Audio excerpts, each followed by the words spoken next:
안녕하세요. 저는 40대 여자입니다. 제게는 심성착한 남편과 귀여운 딸, 그리고 언제나 제 편이 되어주시는 시어머니가 계세요. 이 세 사람 덕분에 제 결혼 생활은 평화롭게 잘 흘러가고 있었습니다. 그런데 제가 복에 겨운 줄 몰랐어요. 시어머니의 보살핌을 너무도 당연하게만 생각했습니다. 저와 시어머니 사이가 좀 남달라요. 주변에서도 이런 고부관계는 본 적이 없다고 할 정도였죠. 저는 결혼하고 지금까지 시어머니는 제 어머니나 다름없다고 생각했어요. 시어머니도 저를 딸보다 더 딸처럼 대해주셨고요. 제가 너무 철이 없었습니다. 저만 힘들고 저만 바쁘게 살고 있다고 생각하느라 시어머니의 인생을 생각할 겨를이 없었어요. 최근에 있었던 일로 인해 다시 한번 저와 시어머니의 인생을 돌아보는 계기가 돼서 이렇게 사연까지 보내게 되었습니다. 저는 시어머니가 아니었으면 아마 결혼도 못하고 아이도 낳지 못했을 거예요. 왜냐고요? 제가 여러모로 사정이 많은 사람이거든요. 제가 기억하는 저의 어린 시절은 엉망진창이에요. 항상 배가 고팠던 기억밖에 없습니다. 저를 낳아준 부모는 저를 낳기만 했지 키우질 않았어요. 신생아를 두고 부모 둘 다 집에 없었답니다. 지하 단칸방에서 매일같이 아기 울음소리가 들리자 주변에 사시던 분이 신고를 했나 봐요. 그 덕분에 제가 구조가 됐습니다. 문제는 낳아준 부모가 있다는 이유만으로 계속해서 저를 다시 그 부모에게 보냈다는 겁니다. 그렇게 불행이 반복이 되다가 제가 학교에 갈 나이가 됐는데도 부모는 학교에 보내질 않았어요. 학교에 갈 정도로 큰애가 매일 혼자 동네를 어슬렁어슬렁 돌아다니니 이를 또 이상하게 생각한 이웃이 신고를 해서 저는 보육원으로 가게 됐습니다. 부모가 있는데도 보육원에 가게 됐다는 사실이 말도 안 되지만 오히려 저에게는 잘된 일이었어요. 그제야 부모가 제 양육권을 포기했거든요. 저를 낳아줬다는 부모 얼굴은 아예 기억도 나질 않아요. 기억나는 거라고는 항상 싸우는 소리와 문을 쾅 닫고 나가는 남자의 뒷모습뿐이었습니다. 그리고 저는 항상 배가 고팠습니다. 그래서 제가 지금도 식탐이 좀 있어요. 먹을 것만 보면 허겁지겁 입속에 넣기 바빴죠. 괜찮아. 여기 식판에 있는 음식은 다 네가 다 먹었다고 하기 전에 아무도 치우지 않을 거니까 걱정 말고 천천히 먹어. 처음 보육원에 갔을 때 그런 저를 수녀님들은 걱정했어요. 학교에 갈 나이까지 배운 거라고는 없이 방치된 상태로만 자랐으니 보육원 생활에 적응할 수 있을까 싶어서요. 저는 생각보다 보육원에서 아주 잘 지냈습니다. 보육원은 저에게 천국이었거든요. 겨울엔 따뜻하고 여름엔 시원한 데다가 밥도 꼬박꼬박 주고 편안하게 잠도 잘 수 있으니 너무 좋았습니다. 가장 좋았던 건 매일 소리 지르던 어른이 없다는 거였어요. 저와 비슷한 아이들도 많으니 심심할 틈도 없었고요. 저는 보육원 다음으로 학교를 좋아했습니다. 학교에는 재미있는 것들이 많았어요. 선생님은 하루 종일 새로운 걸 가르쳐 주셨고 언제든 나가서 뛰어놀 수 있는 운동장이 있었습니다. 더군다나 제가 잘하는 만큼 칭찬을 받을 수도 있었고요. 저는 공부를 꽤 잘했습니다. 저도 제가 신기했어요. 제 앞에서 매일 소리만 질러대던 부모를 닮았으면 절대 그럴 일 없으니까요. 저는 배우는 대로 머리에 쏙쏙 들어왔습니다. 저는 보육원에서 가장 똑똑한 아이로 불렸어요. 수녀님들도 저를 볼 때마다 뿌듯해 하셨습니다. 함께 살던 친구들은 분명 제가 제일 먼저 입양될 거라고 했어요. 그런데 그 말은 사실이 아니었습니다. 저보다 늦게 들어온 동생들도 하나 둘 떠나는데 저는 국민학교를 졸업할 때까지 보육원에 있었어요. 그때까지도 저는 다 괜찮았어요. 입양되지 않아도 상관없었습니다. 저는 보육원이 좋았고 당시에 다니던 학교도 좋아했으니까요. 그런데 한 번 꼬인 인생은 원래 잘 풀리지 않나 봅니다. 중학교에 입학할 때쯤 저도 입양이 되긴 했어요. 보육원이 있던 지역에서 많이 먼 지역으로 가게 됐습니다. 집 바로 근처에 바닷가도 있고 집도 크고 좋았어요. 저를 입양한 부모님들은 연세가 좀 있으셨습니다. 저보다 오빠도 한 사람 있었고요. 저는 제게도 가족이 생겼다는 사실만으로도 너무 좋았습니다. 그런데 제게 선물처럼 찾아온 가족은 제 생각과 달랐습니다. 저를 입양한 양부모님들은 입양에 대해 잘못 알고 계신 것 같았어요. 입양이라는 건 자식으로서 완벽하게 책임지는 것을 말하는 것인데 양부모님은 저를 하인 부리듯 하셨습니다. 그것도 새오빠의 하녀 말이죠. 오빠는 처음 보았을 때 저보다 서너 살 많아 보였어요. 학교 다니지 않았기 때문에 정확한 나이나 학년을 알 순 없었죠. 바닷가 근처의 별장처럼 크고 멋진 집은 새오빠를 위해 지은 집이었어요. 새오빠는 태어날 때부터 지병이 있어 거동이 편하지 않았습니다. 겉으로 보기에도 발목이 살짝 돌아가 있었는데 어떤 병인지는 몰라도 몸이 쇠약하고 목발이나 휠체어가 있어야만 거동할 수 있었어요. 처음엔 저도 큰아들이 아프니 터울이 많이 지지 않는 밝은 여자아이를 입양하고 싶으셨나 보다 싶어 최대한 밝은 모습을 보여드렸습니다. 양부모님에게 예쁨 받고 싶어 새오빠에게도 잘하려 노력했습니다. 그런데 양부모님이 바라는 건 그런 게 아니었어요. 본인들이 일하러 나갔을 때 새오빠의 손과 발이 되어줄 사람이 필요했던 거예요. 아침에 일어나면 새순물을 떠서 세수해주고 준비된 아침 식사를 가져다 주는 거였죠. 저는 새오빠를 돌보느라 학교에도 갈 수 없었습니다. 홈스쿨링이라는 면목으로 집에서 새오빠랑 공부했어요. 저도 처음엔 투덜거렸습니다. 제가 동생인데 왜 항상 오빠보다 먼저 일어나서 오빠를 챙겨야 해요? 그리고 전 홈스쿨링 싫어요. 학교에 가고 싶어요. 친구도 만나고 운동장에서 운동도 하고 싶단 말이에요. 애가 워낙 똘똘하다길래 당연히 눈치도 빠를 줄 알았더니 아직 네가 상황 파악이 안 되는구나. 네 주제에 밥 주고 재워주면 감사합니다 해야지. 어디서 어른들이 내 토를 다뤄. 자꾸 궁시렁거리면 홈스쿨링도 아예 못하게 할 거니까 알아서 해. 저는 씩씩거리며 양어머니를 향해 눈을 흘겼습니다. 이거 누가 고아 아니랄까봐 되바라진 것 좀 봐. 너 누가 부모를 그딴 눈으로 보니? 눈 똑바로 안 떠? 아우, 얘 안 되겠다. 너 같은 건 밥 먹을 자격도 없어. 제가 말대꾸를 할 때마다 양부모님은 밥을 주지 않았습니다. 버릇없는 녀석은 먹을 자격도 없다면서요. 그 이후로는 꾹꾹 참았습니다. 학교는 못 가더라도 홈스쿨링이라도 해야 했고 밥도 먹어야 했으니까요. 친부모랑 살 때도 이것보다 더 했지만 살아남았잖아요. 어쩔 수 없이 제 팔자라고 생각하고 20살까지만 참자 싶었습니다. 저는 누구보다 열심히 살았습니다. 제 또래의 다른 아이들과는 애초에 출발선부터 달랐으니 저는 그들보다 훨씬 더 노력해야 했어요. 학교 다니지 못했으니 검정고시를 봐야 했습니다. 저는 16살 때 중학교 검정고시를 패스했고 17살이 되던 해에 새오빠와 함께 고등학교 검정고시도 패스했습니다. 입시 공부도 새오빠와 함께 했어요. 그나마 다행이었던 건 양부모님과의 사이와는 달리 새오빠와는 나쁘지 않았습니다. 새오빠는 몸이 약한 탓에 모든 게 다 느렸어요. 공부도 성장도 또래보다 더뎠죠.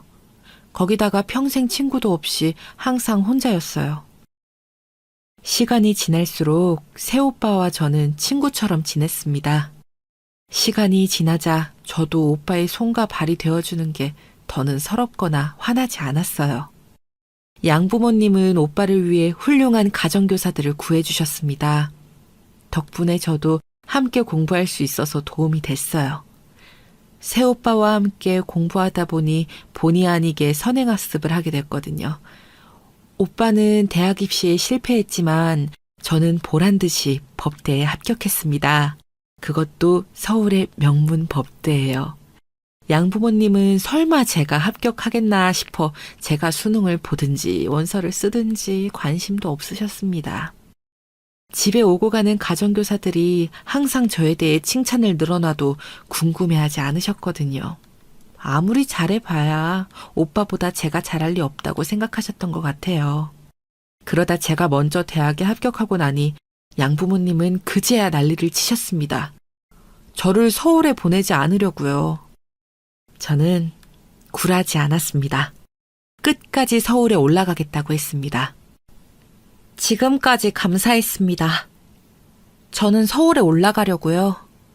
제가 어떻게든 서울에 올라가려고 하자 양부모님은 노발대발하시며 말도 안 되는 소리를 제게 늘어놓았어요. 이 여우 같은 게 처음부터 다 이럴 계획이었구나. 우리 집에서 빼먹을 거 다 빼먹고 20살 되자마자 서울로 도망갈 생각이었어? 도망이라니요. 어머니는 독립을 그런 식으로 말씀하시는 거예요? 어머니야말로 저를 진짜 딸이 아니라 하녀로 생각했으니까 도망이라고 하시는 거겠죠. 이게 불쌍해서 지금까지 먹여주고 재워주고 공부까지 시켜줬더니만 아주 부모 무서운 줄을 모르는구나. 찰싹. 지금까지 그렇게 저를 구박했어도 제게 손을 댄 적은 없었는데 양아버지께서는 제 뺨을 갈겼습니다. 제가 귀한 당신네 아들을 버리고 도망갈까봐 아주 똥줄이 제대로 탔나 보더라고요. 그때였어요.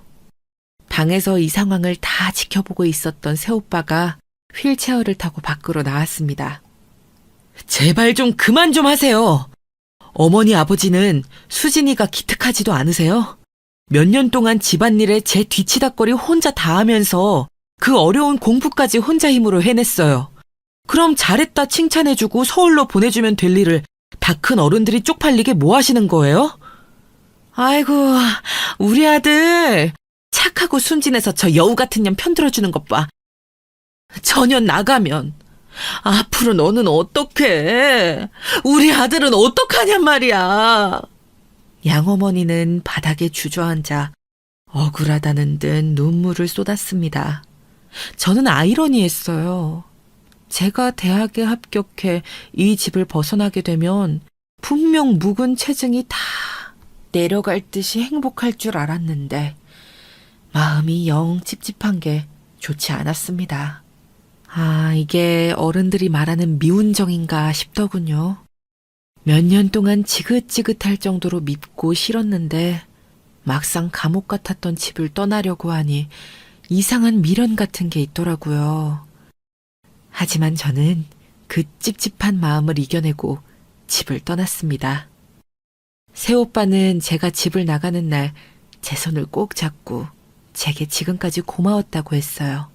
제가 없었으면 아마 자신은 몇 년 전에 죽었을 거라고요.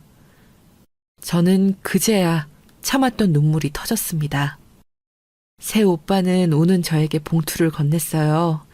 양부모님께 이야기해서 제 대학 등록금과 서울에 올라가 작은 방 한 칸 구할 돈을 받아냈더라고요. 저는 받을 수 없다고 거절했지만 오빠는 제 손을 더 세게 잡았습니다. 제게 이 정도 돈을 받을 자격은 충분하다고요. 그리고 언제든 힘든 일이 있으면 연락하라고 했어요. 자신이 살아있는 한 다 도와주겠다고요. 저는 그렇게 두 번째 부모에게서 벗어났습니다. 그래도 두 번째 가족은 나쁘지만은 않았어요. 다른 건 몰라도 든든한 오빠가 한 명 생겼으니까요. 대학에 들어가면 제 인생이 180도 달라질 줄 알았는데 전혀 달라지는 게 없더군요. 오히려 더 힘들었어요. 새오빠 덕분에 학교 근처에 작은 방도 구하고 한 학기 학비는 벌었지만 그 이후부터의 삶은 혼자 힘으로 살아내야 했습니다. 제가 거의 마지막 사법고시 세대예요. 공부도 하면서 생활비까지 버느라 하루에 2-3시간 자면서 하루하루를 버텼습니다. 제게는 사법고시가 아주 간절했으니까요. 당시에 제가 살던 하숙집의 주인 아주머니가 그런 저를 너무 딱해 하셨어요. 지금까지 대학생들에게 수도 없이 월세방을 내줬지만 저처럼 비밀 언덕이라곤 하나도 없는 법대생은 처음 보셨답니다. 그때부터 주인 아주머니는 저를 딸처럼 대해주셨어요. 그리고 바로 그분이 지금의 저의 시어머니이십니다. 저와 인연이 많은 분이죠. 당시에 남편도 대학생이었는데 군복무 중이었어요. 시어머니는 일찌감치 혼자 되셔서 아들 하나를 혼자 키우셨어요. 당신도 힘든 젊은 시절을 보내서인지 저를 유난히 아껴주셨습니다. 부모 없이 학교도 제대로 못 다니고 명문 법대까지 들어온 저를 대견해 하시면서요. 대학 4년 내내 시어머니는 제게 밥을 차려주셨습니다. 괜찮다고 해도 항상 아침마다 수업 가기 전에 들르라고 해서 밥을 차려주셨어요. 저는 항상 감사했습니다. 저에게 아무것도 바라지 않고 음식을 내어주는 사람은 처음이었으니까요. 제가 고아라서 혹은 저를 부려먹기 위해서가 아니라 그냥 저를 온전히 예뻐해주고 기특해하고 있다는 게 시어머니의 눈빛에서 다 느껴졌어요. 대학을 졸업하고도 2년 정도를 저는 사시 공부를 하느라 그 집에 계속 살았습니다. 제가 시어머니에게 감사할 수밖에 없는 게 2년 동안 제게 월세를 받지 않으셨어요. 절대 쉬운 일이 아니라는 걸 저도 잘 알고 있었습니다. 시어머니도 그 빌라 아니면 수입이 없으셨으니까요. 생활비에 월세 벌어가며 그 어려운 사시 공부를 어떻게 해. 내가 생활비는 못 해줘도 월세는 안 받을 테니까 사시에만 집중해서 공부해. 올해는 꼭 붙어야지. 지금 생각해보면 시어머니는 저의 뭘 보고 저를 믿어주셨는지 모르겠어요. 시어머니는 제가 처음 사시에 떨어지고 왔을 때도 포기하지 말라며 용기를 심어주셨어요. 저는 분명히 될 거라고요. 저는 결국 검사가 됐습니다. 제가 사법고시에 합격하고 검사까지 된 건 온전히 시어머니 덕이에요. 시어머니의 따뜻한 마음과 매일 차려주신 맛있는 식사 덕분에 제가 견딜 수 있었어요. 시어머니는 하나밖에 없는 귀한 아들도 제게 주셨습니다. 몇 년을 시어머니 집에서 매일 밥을 먹다 보니 자연스레 남편과도 가까워졌어요. 같은 학교에 다니고 있었기 때문에 시작은 서로 선후배 사이로 돈독하게 지냈습니다. 남편은 인성이 훌륭한 사람이에요. 평생 시어머니의 따뜻한 밥을 먹고 사랑을 듬뿍 받고 자라서인지 매사에 긍정적이고 밝은 사람이었어요. 군대를 제대하고 공무원 시험 준비를 했었는데 남편은 시험에 계속 떨어졌어요. 그런데도 한 번을 낙담하는 모습을 본 적이 없었습니다. 시어머니도 언제나 그런 남편을 위로하고 응원했어요. 저는 검사가 되고 얼마 뒤 남편에게 청혼했습니다. 그런데 남편은 저와의 결혼을 망설였어요. 저는 결혼을 망설이는 남편 때문에 힘들었습니다. 그때 저를 위로한 게 바로 시어머니였어요. 남편의 마음을 제게 전달해 주셨습니다. 당시에 남편이 공무원 시험을 여러 번 떨어지고 나서 계약직으로 작은 회사들을 전전하며 다니고 있었어요. 자신이 남자인데 제 앞에 내세울 만한 것이 없으니 저와의 결혼을 망설이는 거라고 하시더군요. 시어머니는 제게 당신의 아들이 부족하니 제게도 결혼하라는 소리를 못하겠답니다. 내가 아무리 너같이 똑똑하고 착한 며느리가 욕심이 나도 이제야 네 꿈 펼치고 훨훨 날아갈 발목을 어떻게 잡겠어. 시어머니의 말에 저는 오히려 다행이라고 생각했습니다. 저는 혹시나 제가 고아에 학교도 안 다니느라 결혼을 반대하면 어쩌나 걱정했었거든요. 생각해보니 시어머니는 부족한 저에게 한 번도 부족하다고 이야기하신 적이 없었어요. 언제나 대단하다고 어루만져 주셨죠. 저는 남편과 결혼했습니다. 제가 남편을 많이 사랑하고 무엇보다 시어머니와 진짜 가족이 되고 싶다는 생각이 확고했거든요. 앞으로 제 인생에 무슨 일이 생겨도 시어머니 같은 분이 곁에 있다면 저는 뭐든 헤쳐나갈 수 있을 것만 같았어요. 제 생각이 맞았습니다. 시어머니는 언제나 제 편이었어요. 제 결혼식을 앞두고 한바탕 난리가 났었습니다. 처음부터 도움이 안 되는 관계는 끝까지 도움이 안 되더군요. 누구를 말하는 거냐고요? 당연히 저의 양부모입니다. 제가 검사가 된 이후 양부모님께 먼저 연락이 오긴 했어요.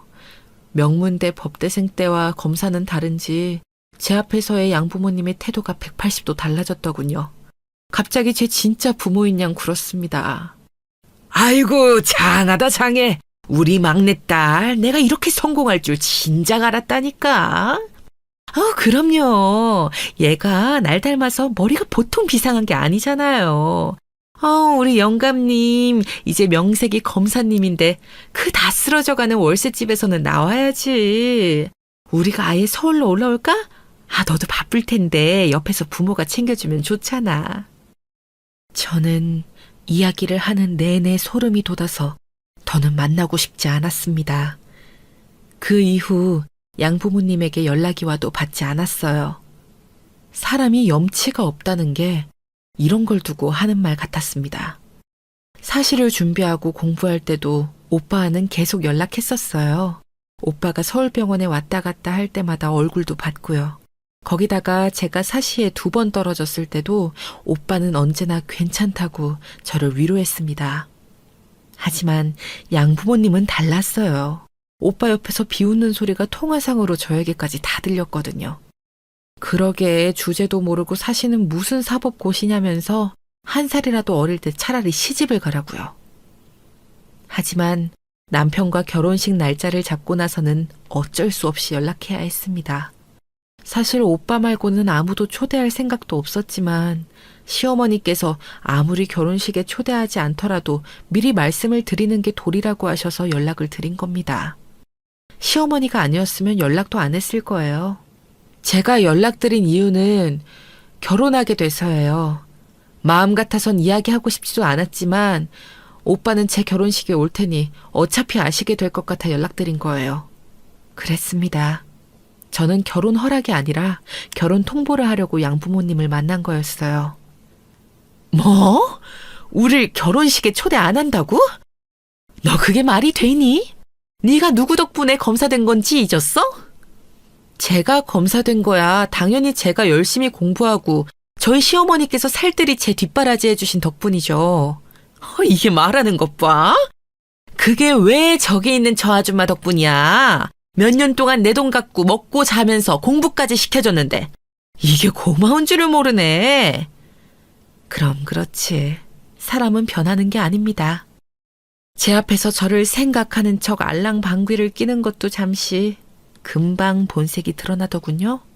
여보, 됐어요. 저런 년이 어쩌다 운 좋아서 검사 좀 됐다고 아주 우리 앞에서 잘난 척하는 꼴이 우스워 죽겠네요.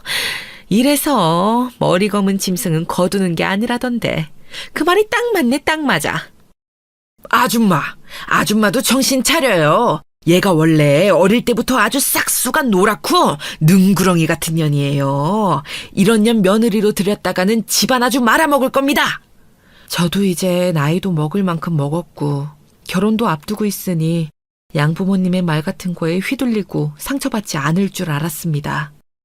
그런데 막상 또 제 앞에서 소리를 지르고 저에게 못된 소리 하는 걸 들으니 예전 생각이 나면서 또 상처받게 되더군요. 그때였습니다. 사람 좋은 우리 시어머니도 듣다 화가 나셨는지 양부모님께 버럭 소리를 지르셨어요. 보자 하니까 아주 못 들어주겠네요. 이래서 우리 며느리가 양부모님이라면 치를 떨었군요. 당신들이야말로 어린애 데려다가 도대체 무슨 짓을 한 거예요. 한 번만 더 우리 며느리에게 막말했다가는 내가 당신들 옛날에 했던 짓까지 싹 다 조사해서 고소할 거니까 다시 우리 며느리 앞에 나타나지 마요. 그 순간 저는 가슴이 뭉클했고 눈물이 왈칵 쏟아질 것 같았어요. 제 편이 생긴 것 같아 너무도 든든했습니다. 시어머니와 남편 그리고 저는 진짜 가족이 되었습니다. 지금까지 제 인생에 우여곡절이 많았지만 이제야 진짜 가족을 찾았다고 생각했어요. 결혼하고도 저와 남편은 원래 살던 시어머니 댁에서 계속 살았어요. 제가 시어머니와 떨어져 살고 싶지 않았거든요. 다행히도 제가 근무하는 직업이 시댁에서 멀지 않았어요. 저는 남편과 시어머니의 극진한 보살핌을 받으며 일했습니다. 저는 마음이 안정적이라는 느낌을 생전 처음 느껴봤어요. 언제나 집에서 저를 기다려주는 가족이 있다는 게 이렇게 기분 좋은 일이라는 것도 처음 알았죠. 그런데 제가 너무 제 생각만 했나 봅니다. 보살핌을 받아본 게 처음이라 너무 좋아서인지 저만 생각했어요. 초임검사라 워낙 일도 많다 보니 쉬는 날 없이 일만 했어요. 제 몸이 힘들고 정신적으로 고되다 보니 저는 언제나 남편과 시어머니는 뒷전이었습니다. 그러던 어느 날이었어요. 그날도 야근하고 힘겨운 몸을 간신히 끌고 집에 왔는데 시어머니께서 제가 들어오는 기척을 느끼셨는지 굳이 일어나셔서 밥을 차려주신다고 하더라고요. 제가 연신 괜찮다고 했는데도 시어머니는 제 얼굴이 야위었다면서 마른 얼굴을 비비며 나와 한 상을 차려주셨습니다. 시어머니의 얼굴을 바로 마주하고 본 게 오랜만이었어요. 그러고 보니 며칠 새 시어머니 얼굴이 안 좋아지셨더라고요. 저는 그제야 걱정이 돼서 시어머니에게 무슨 일이 있냐고 물었어요. 그런데 시어머니가 우물쭈물 말을 안 하시더라고요. 저는 아무래도 이상해서 꼬치꼬치 물었습니다. 그러자 시어머니도 어렵게 말문을 여시더군요. 저는 시어머니 말을 듣자마자 놀라 어안이 다 벙벙했습니다. 매일 살 비비고 사는 남편에 대한 일인데 제가 너무 모르고 있더라고요. 당시에 남편은 작은 중소기업에 다니고 있었습니다. 얼마 전 정직원이 됐다면서 남편이 좋아했어요. 그런데 회사에 워낙 직원이 많지 않다 보니 영업도 나가야 하고 현장에도 직접 나가야 해서 일이 많아 힘들다는 이야기는 들었습니다. 그런데 생각해보니 구체적으로 남편이 어떻게 지내는지는 저도 물은 적이 없더군요. 남편이 직장 내 괴롭힘을 당했답니다. 아니, 당하고 있답니다. 얼마 전에 남편이 취해서 집에 들어왔대요. 평소 회식 자리가 아니면 맥주 한 잔도 입에 안 대는 사람인데 시어머니는 이상해서 이것저것 물었답니다. 무슨 일이 있었나 해서요.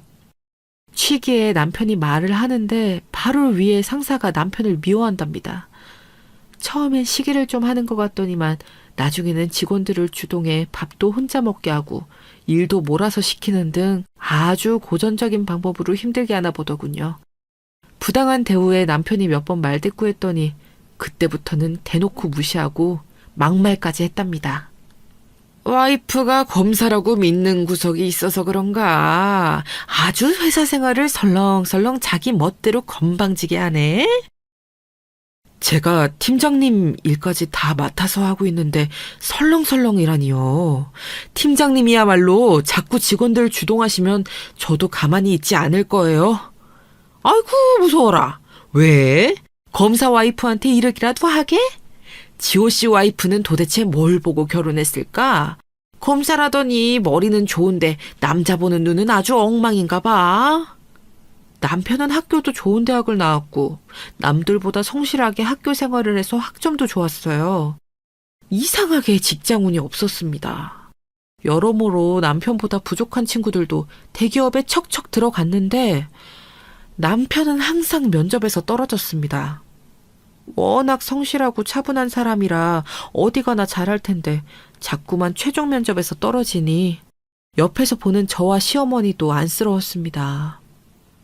저와 시어머니는 항상 남편에게 급할 거 없으니 천천히 다시 준비하라고 했었어요. 하지만 남편 마음은 그렇지 않았던 것 같아요. 지금 다니는 직장에 들어가서도 어떻게든 정직원이 되려고 최선을 다했습니다. 그런 성실한 사람이 힘들게 들어간 직장에서 그런 취급을 당하고 있을 줄은 꿈에도 몰랐습니다. 네가 워낙 똑똑하고 잘났으니 이 녀석 나름대로도 마음고생이 있었나 봐. 어떻게든 잘하는 모습만 보여주고 싶어서 혼자 말도 못하고 끙끙하고 있었나 보더라고. 하필이면 왜 그런 나쁜 팔자를 닮아서는. 저는 너무 속상했어요. 그리고 시어머니의 마음이 얼마나 힘드실지를 생각하니 마음이 울컥했습니다. 시어머니는 처음으로 제게 속에 있는 이야기를 하셨어요. 알고 보니 시어머니도 남편과 비슷한 경험이 있답니다. 고등학교 시절 같은 동급생에게 지독하게 괴롭힘을 당하셨대요. 어릴 때부터 시어머니 댁이 고물상을 하셨었는데 그걸 가지고 놀리면서 무시하는 학생이 있었답니다. 교복이 더럽다고 잡아당기면서 고물상에서 주워다 입었냐로 시작해 교실에 있는 쓰레기란 쓰레기를 시어머니 책상에 가져다 놓거나 얼굴에 던졌답니다. 이거 다 너희 고물상에 가지고 가면 얼마 주냐? 그만해. 던지지 마. 어쭈. 야, 친구가 다 너 생각해서 힘들게 더러운 쓰레기 모아다 주는데 이게 고마운 줄 모르고 어디서 소리를 질러? 그 동창이 하도 고물상 하면서 놀려대니 시어머니 댁이 고물상 한다는 걸 전교생이 다 알았답니다. 시어머니가 지나가면 뒤에서 수군거리는 학생들도 많았대요. 안 그래도 얌전하고 조용한 성격의 시어머니는 주눅이 들어 점점 더 말수가 줄었고 나중에는 누구와도 어울리지 못했답니다. 내가 그때만 생각하면 후회가 돼서 자다가도 이불을 찬다니까. 그때 더 당당하게 행동했어야 했는데. 근데 우리 아들까지 나 같은 취급을 당하면서 회사 다닌다고 생각하니까 속이 답답하고 먹먹한 게 너무 힘들다. 저는 왜 지금까지 제게 말하지 않았냐고, 언질이라도 해주셨으면 가만두지 않았을 거라고 울부짖었습니다. 매일 밖에 나가 남의 일이나 해결해주고 억울한 사람들 이야기 들어주느라 저에게 가장 소중한 사람에게는 소홀했어요. 저는 그날 밤 남편과 밤새 이야기를 나눴습니다. 그리고 지금까지 회사에서 있었던 일들을 모두 다 정리해서 그 팀장인지 뭔지 아는 놈에게 소장을 날려줬습니다. 이제는 제가 시어머니와 남편의 편이 되어줄 차례라고 생각했어요. 고민 끝에 남편은 회사를 그만두었습니다. 남편이 그러길 바랐어요. 지금까지 제게 말은 하진 않았지만 검사 아내를 둔 남편이라는 말에 부담을 느껴 적성에도 맞지 않는 직장을 전전하느라 힘들었답니다. 남자라고 좋은 대학에 나왔다고 무조건 좋은 직장에 다녀야 하는 건 아니라고 생각하면서도 사람들의 편견에 맞서 싸울 자신감이 없었답니다. 저는 남편을 응원했어요. 그 개념 없는 상사와 싸우면서 하고 싶은 일을 함께 생각해 보기로 했습니다. 얼마 뒤 시어머니와 남편은 동네에 작은 반찬 가게를 냈어요. 시어머니가 사실 연세도 있으시니 저는 가게를 운영하는 게 무리일 수 있겠다 싶었는데 남편의 제안에 시어머니도 흔쾌히 해보고 싶다고 하시더군요. 저는 그제서야 시어머니의 인생을 돌아봤어요. 결혼하고 얼마 되지 않아 남편이 죽고 난 뒤 여자 혼자 몸으로 부모님께 물려받은 집을 하숙집으로 개조해 지금까지 대학생들 밥해 먹이며 홀로 아들을 키우신 거죠. 평생 매일 똑같은 일상을 사신 시어머니도 새로운 일에 도전하고 싶으시다면서 가게를 해보고 싶으시다고 하셨어요. 남편의 촉이 맞았어요. 대학가이기도 하고 혼자 사는 직장인들이 많은 동네라 반찬 가게가 잘 될 것 같다고 했거든요. 워낙 시어머니의 음식 솜씨가 뛰어나기도 하고요. 반찬 가게는 시작하자마자 장사가 잘 됐습니다. 남편은 직장 다닐 때보다 수입이 훨씬 낫다면서 입이 귀에 걸렸더군요. 저는 그제야 마음이 좀 놓였습니다. 제가 세상에서 가장 사랑하는 두 사람의 행복한 모습을 보는 게 좋았어요. 그 이후 몇 년 동안은 아무 탈 없이 평화롭게 살았습니다. 저는 직업을 옮겨 다니며 열심히 일에 집중했고 남편과 시어머니는 열심히 가게 일을 하셨어요. 그러던 중에 생각지도 못한 일이 벌어졌습니다. 제가 남편과 시어머니를 실망시키고 말았어요. 무슨 일이냐고요? 남편과 시어머니는 아이를 원하셨습니다. 사실 결혼했으니 아이를 낳는 게 보통 당연한 일이죠. 더군다나 가족이라고는 덜렁 셋밖에 없었으니까요. 제가 워낙 일 욕심이 많다는 걸 남편과 시어머니도 알다 보니 저만 보면 농담조로 이야기를 하긴 했었어요. 가게 하면서도 나랑 어머니가 아이 둘 셋은 거뜬하게 키울 수 있으니까 당신은 낳아주기만 해. 나머지는 우리가 다 알아서 할게. 그럼 우리가 아주 잘 키울 테니까 우리 며느리는 아무 걱정 말어. 저도 압니다. 저에게 시어머니와 남편이 있다는 건 천군만마와도 같았어요. 하지만 겁이 났습니다. 임신도 출산도 그리고 제가 엄마가 된다는 사실도요. 저는 시어머니처럼 좋은 엄마가 될 수 없을 것 같았어요. 저를 낳아준 친엄마도 저를 입양했던 양어머니도 다 엉망진창이었는데 제가 좋은 엄마가 될 리 없다고 생각했죠. 저는 결혼 이후 최근까지 몇 년 동안 계속 피임을 해왔어요. 남편과 시어머니에게 상의하지 않은 상태로요. 제 잘못이 맞습니다. 하지만 정말 저는 아이를 낳아야 할지 말아야 할지 결정하지 못했어요. 하필이면 제가 피임약을 복용하고 있다는 사실을 시어머니가 제일 먼저 알게 되셨습니다. 제가 다니는 산부인과에서 받아온 약을 항상 잘 숨겨뒀었는데 시어머니께서 우연히 보게 되신 거예요. 처음엔 무슨 약인지 모르시니 제가 무슨 약을 먹나 걱정이 돼서 남편에게 물어본 거죠. 남편은 그 약이 피임약이란 사실을 알게 된 거고요. 그날 집은 발칵 뒤집혔습니다. 저는 남편이 화가 난 모습을 처음 봤어요. 내가 얼마나 아이를 갖고 싶어 했는지 당신도 알았으면서 어떻게 나한테 이럴 수가 있어? 당신은 내 생각은 안중에도 없지? 그런 게 아니야. 나도 당신이랑 어머니가 뻔히 아이 원하는 거 아는데 나라고 이러고 싶었겠어? 나 자신 없어. 엄마가 될 자신이 없다고. 잘못한 건 저인데 남편과 시어머니를 모두 다 속상하게 만들어버렸습니다. 저는 무책임하게 화난 남편을 그대로 집에 혼자 두고 집을 뛰쳐나와 직업으로 도망쳤습니다. 일이 손에 잡히지도 않으면서 집에 돌아갈 수가 없었어요.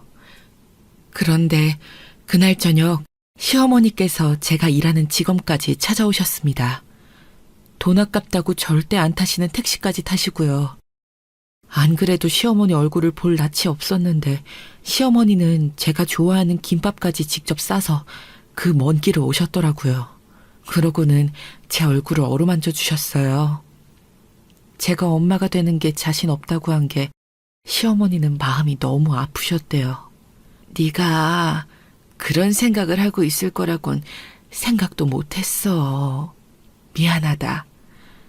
네 마음도 모르고 내가 네 앞에서 손주 노래 부르면서 생각 없이 굴었어. 나도 어쩔 수 없는 시어머니인가 봐. 내가 너무 미안하다 우리 새끼. 시어머니는 저를 꼭 안아주셨습니다. 저는 저도 모르게 펑펑 울었어요. 어떻게 세상에 이런 시어머니가 있을 수 있을까요? 당신의 아들을 속상하게 만들었는데도 제 마음까지 헤아려 주시다니요. 저는 너무 감동받았어요. 평생 제가 원망하던 하늘이 어쩌면 공평한지도 모르겠어요. 제게 제대로 된 부모를 보내주지 않은 대신 한꺼번에 시어머니로 보상을 해주셨나 봐요. 저는 이렇게 좋은 시어머니를 위해서라면 제가 뭐라도 해야 한다고 생각했어요. 저는 그날 이후 바로 피임약을 끊었습니다.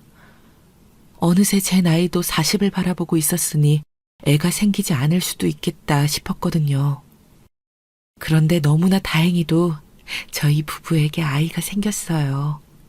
우여곡절 끝에 저희 부부에게 딸아이가 생겼습니다. 저는 걱정하고 불안해했던 것이 무색할 만큼 너무너무 행복했어요.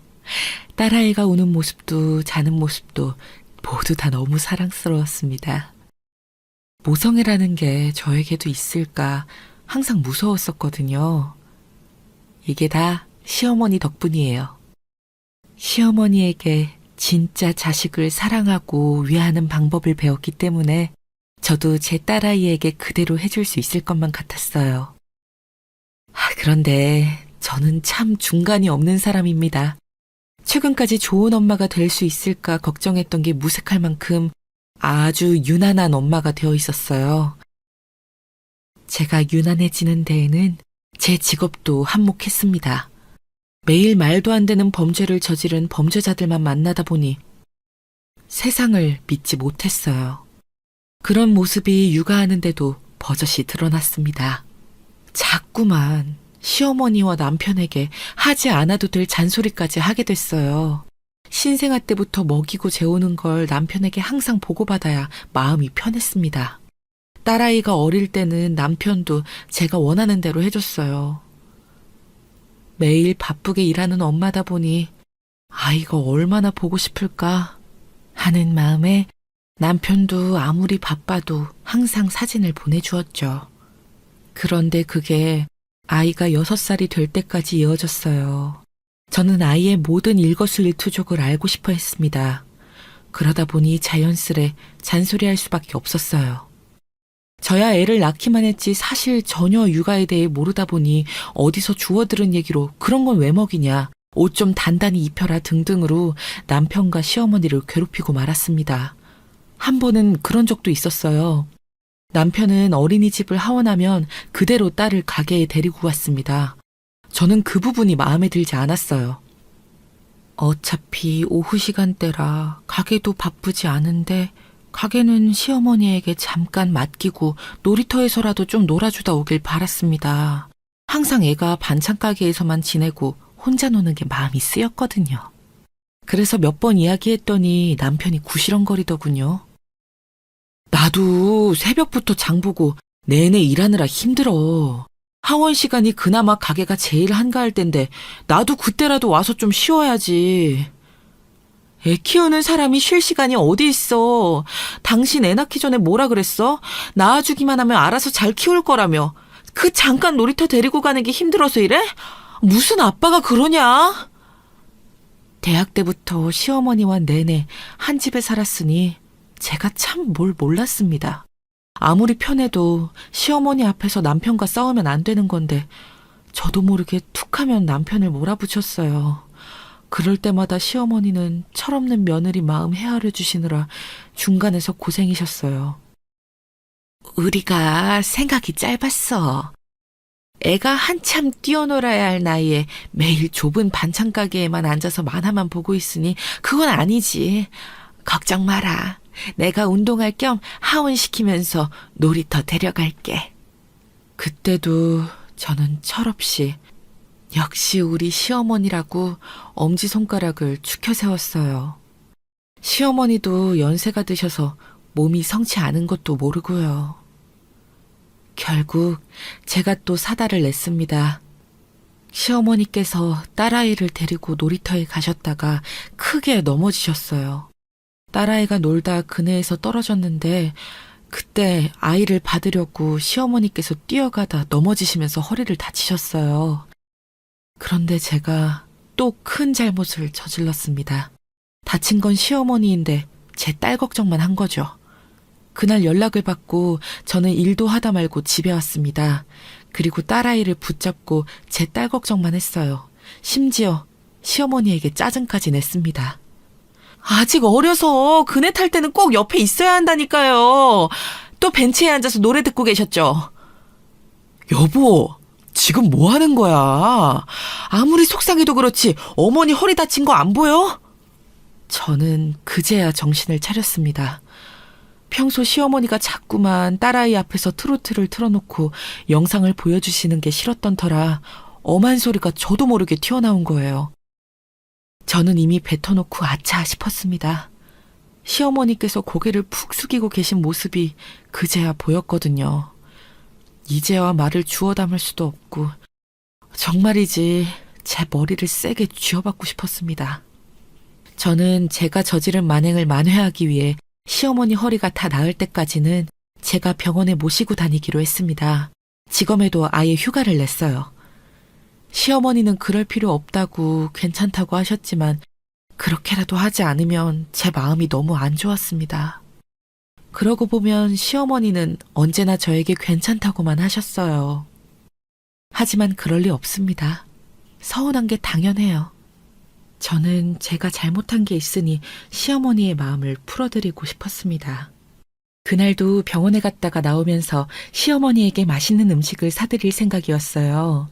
그런데 병원을 나와 주차장으로 가려고 하는데 누군가 시어머니에게 다가오더군요. 시어머님 또래의 웬 아줌마였습니다.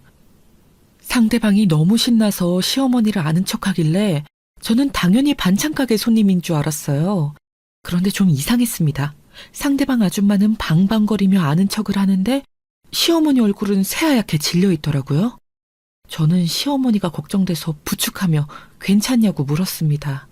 시어머니는 제 말도 잘 들리지 않으시는지 어쩔 줄을 몰라 하시더군요. 야, 나 진양고 김양미. 너 설마 나 기억 안 나냐? 내가 너한테 얼마나 잘해줬는데 아우 나를 기억 못하니 서운하다 야. 알고 보니 그 소란스러운 아줌마는 시어머니의 고등학교 동창이었습니다. 그래. 나는 좀 바빠서 먼저 가볼게. 여전히 새하얗게 질린 얼굴로 고개도 들지 못하는 시어머니가 저는 너무 걱정됐습니다. 그때였어요. 동창생이라는 아줌마가 아주 촐싹맞게 웃으면서 분수를 떨더군요. 저는 그제야 이 아줌마의 정체를 알 수 있었어요. 아우 순자야, 설마 너 아직도 내가 무섭니? 아우 어이가 없다 야. 몇 년 전 시어머니에게 들었던 말이 떠올랐어요. 고등학교 시절 어머니를 지독하게 괴롭혔다는 동창이 있었다는 사실 말이죠. 박수까지 치며 오두방정을 떠는데 봐줄 수가 없더군요. 저는 시어머니를 부축하며 빨리 차로 가자고 서둘렀어요. 시어머니의 표정을 보니 한시라도 빨리 이곳을 벗어나야겠더라고요. 혹시 순자 딸? 너 어쩜 너는 어른을 보고도 인사를 안 하니? 하긴 네 엄마도 학교 다니는 내내 내 눈도 못 마주치고 했다. 순자 너는 뭐하고 사니? 아 설마 아직도 고물상하는 건 아니지? 이상한 여자인 게 확실했습니다. 남의 이야기는 아예 들을 생각도 안 하고 자기 할 이야기만 주절주절 떠들어대더군요. 아줌마, 그만 좀 하시죠. 나이살 먹고 유치하게 뭐 하시는 거예요? 학창시절에는 철없어서 실수했다고 해도 나이 들어서 만났으면 바로 사과부터 하셔야죠. 저도 웬만하면 그 자리를 피하려고 했는데 하는 말 꼬락서니를 보니 도저히 참을 수가 없었습니다. 얼씨구? 젊은 년이 아주 싸가지가 없네. 순자 너는 뭔 놈의 딸을 이따위로 키웠니? 뭐 이딴 아줌마가 있나 싶어 저는 한 소리를 퍼부어줄 생각이었습니다. 그런데 그때 믿기지 않는 일이 벌어졌어요. 이게 어디서 감히 내 며느리 가지고 함부로 말해? 너 우리 며느리가 누군 줄 알아? 얌전하고 점잖기로 유명한 시어머니께서 개념 없는 동창생 아줌마 머리끄덩이를 덥석 잡아 흔들었습니다. 순자! 너 이는 이거 안 나? 오호라! 딸년이 아니라 며느리였구먼. 꼴의 아들 장가는 보냈나 보지? 니까진 년 며느리가 잘나봐야 구질구질 고물상 며느리지. 동창 아줌마는 머리채를 잡힌 채로도 쉬지 않고 떠들었습니다. 병원에서 나오던 사람들이 모두 다 우리를 쳐다보며 쑥덕거렸어요. 엄마! 여기서 지금 뭐 하는 거야? 아줌마가 뭔데 우리 엄마 머리채를 잡아요? 아이고 우리 아들 엄마 죽는다 죽어. 너 우리 아들이야말로 누군지 알아? 우리 아들 변호사 사무실에서 일해. 내가 우리 아들 시켜서 순전이년 고소하라고 할 거야. 주차장에서 차를 가지고 오던 동창 아줌마의 아들이 상황을 보고 놀라서 급하게 차를 세우고 내렸습니다. 그런데 그 순간 말도 안 되는 일이 벌어졌어요. 설마 검사님 아니세요? 세상 참 좁습니다. 재수없는 동창 아줌마 아들이라는 사람이 제가 너무 잘하는 사람이었어요. 동창 아줌마 말이 다 틀린 건 아니더군요. 그 집 아들이 변호사 사무실에서 일하기는 해요. 아들, 너 지금 뭐하고 떠드는 거야? 검사? 순자 며느리가 검사라고? 네, 맞아요. 저 검사예요. 그래서 제가 아줌마 아드님도 아주 잘 알죠. 복역 끝나고 김 변호사님 사무실에서 일 도와주고 있다는 이야긴 들었는데 잘 지내셨어요? 설마 아직도 어디서 사기치고 다니시는 건 아니죠? 아이고 검사님, 사기라니요. 저 이제 절대 나쁜 짓 안 합니다. 검사님이랑 김 변호사님이 저 사람 만들려고 그렇게 고생하셨는데 제가 보답해야죠. 그랬습니다. 동창 아줌마의 아들이라는 사람은 제가 감옥에 넣은 적이 있는 피의자였습니다. 제 기억이 맞는다면 보이스피싱 관련 사기죄로 3년 넘게 복역한 걸로 알고 있어요. 그나마 성실하게 복무해서 출소 뒤에 담당 변호사분 사무실에 취직했다는 소리도 들었습니다. 얼씨구, 사기죄로 복역? 향미 너야말로 아들을 도대체 어떻게 키운 거야? 하긴 너도 학교 다닐 때 유명했지. 애들 삥 뜯고 다니는 것도 모자라서 옷가게에서 옷이랑 운동화 훔치다가 걸린 적도 있었지? 이년이 지금 뭐라고 짓거리는 거야? 아니거든? 고물상 딸년 주제에 네가 뭘 한다고 떠들어? 엄마? 이제 보니 완전 개날라리였구나. 뭐야 이 새끼가! 정가자 주제에 어디서 엄마한테 헛소리야! 내가 너 때문에 저런 년한테 무시까지 당해야겠어? 정말이지, 세상엔 참 답 없는 인간들이 많습니다. 저런 아줌마 때문에 저희 시어머니의 학창시절이 엉망진창이었다는 게 너무나도 마음 아팠습니다. 저기요, 김양미 씨. 제 이야기 잘 들으세요. 지금부터 한마디만 더 하면 내가 당신이랑 같은 학교 다닌 동창들 싹 다 찾아가서 진술 받을 거예요. 그래서 당신이 고등학교 내내 우리 어머님 괴롭힌 거 싹 다 증거 찾아서 고소할 테니까 거기서 한마디만 더 해요. 얼씨구, 이게 어디서 어른한테 버르장머리 없이 또박또박 말대꾸야. 고물상 시어머니도 꼴의 시어머니라고 싸고도나. 이제 보니 말이 아예 안 통하네. 안 되겠다. 이런 식으로 나오시면 저도 치사하게 해야지 안 되겠네요. 지금 바로 김 변호사님한테 전화해서 아드님 바로 자르라고 이야기하겠어요. 치사해도 할 수 없었습니다. 사실 당해도 싼 사람들이에요. 저 사람들 때문에 손해본 사람들이 몇인데요. 아이고, 검사님. 제가 어머님께 잘 말씀드릴 테니까 제발 그러지 마세요. 저희 어머니가 입만 살았지 남편한테 버림받고 지금까지 저 하나 키우느라 아주 고생하신 분이시거든요. 제발 저를 봐서라도 용서해 주세요. 저 진짜 손 싹 씻었어요. 이놈의 새끼가 사내 자식이 아무 데서나 무릎이나 꿇고 자아란다. 엄마! 빨리 검사님이랑 검사님 시어머니에게 사과해. 나 잘리면 엄마가 나 책임질 거야. 나 자꾸 그러면 나 이제 엄마랑 절대 다시는 병원 안 와. 아니, 얼굴도 보러 안 올 거야. 아이고 내 팔자야. 순자야, 내가 이렇게 산다. 내가 이렇게 불쌍하게 살아. 네 친구 불쌍한 줄 알고 네 며느리한테 나 아들 자르지 말라 그래. 지금 당장. 그랬습니다. 간사한 인간은 끝까지 간사해요. 동창 아줌마는 바닥에 주저앉더니만 눈물 콧물 흘리며 호소했어요. 아줌마 아들은 제 앞에 무릎까지 꿇었습니다. 그날 저녁 저와 시어머니는 남편에게 딸을 맡기고 오랜만에 둘이서만 외식했습니다. 생맥주도 마셨어요. 지금까지 몰랐는데 시어머니께서 젊었을 때 생맥주를 좋아하셨었대요. 돌아가신 시아버지와 데이트할 때도 자주 마셨고요. 그날 밤 저희는 새벽까지 놀았습니다. 옛날 이야기를 끝도 없이 하며 웃다가 울었어요. 오랜만에 정말 즐거웠습니다. 제가 지난번 일은 너무 죄송했어요. 어머니가 저한테 어떻게 해주셨는데 제 딸 귀하다고 시어머니께 함부로 말했어요. 정말 잘못했습니다. 괜찮아. 부모 자식 간에 그럴 수도 있지. 나는 다 잊었어. 오늘 네가 내 평생의 복수를 멋지게 해줬잖아. 난 그거면 됐다.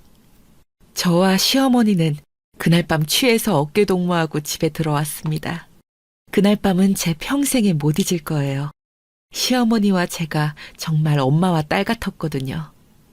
지금은 아예 시어머니에게 그냥 엄마라고 부릅니다.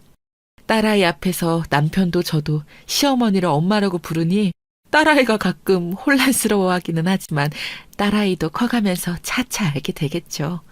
우리 가족이 얼마나 돈독한지 말입니다.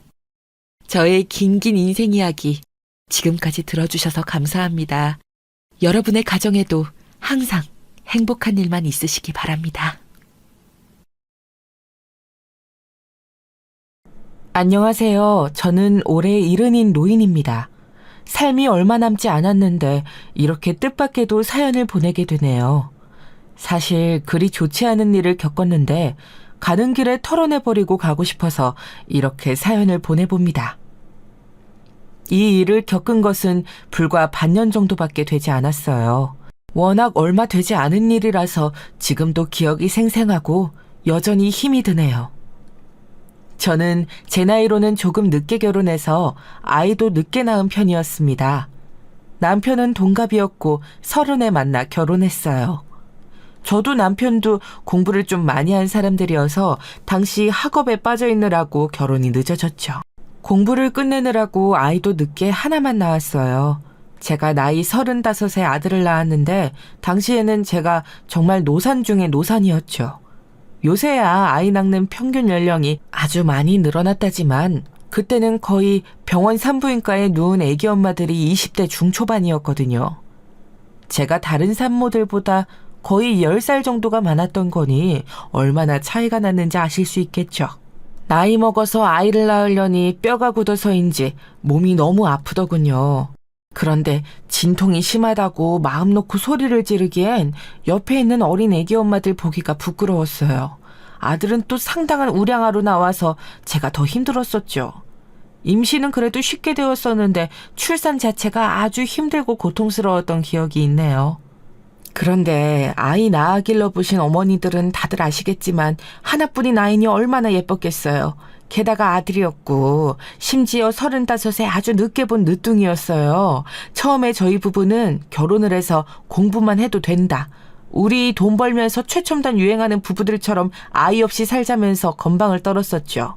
하지만 결국 살다 보니 아이를 낳는 것이 얼마나 잘한 결정이었는지 계속해서 되뇌이게 되었답니다. 아들은 정말 자라나는 동안 저희의 사랑이자 자랑이었거든요. 저희 부부는 살면서 경제적으로는 상당히 윤택했어요. 저야 공부를 많이 했어도 아이 낳고서는 그냥 집안에 들어앉아서 가정주부로 살림을 돌봤지만 남편은 공학박사 학위를 따서 관련 업종에 종사했거든요. 당시에는 공대가 그렇게 높은 평가를 받지 못했지만 정작 기업에 들어가서는 아주 출세가도를 달렸어요. 나름대로 이름되면 알만한 기업에서 기술로 인정받고 또 계속해서 승진해서 젊은 나이에 임원도 달았죠.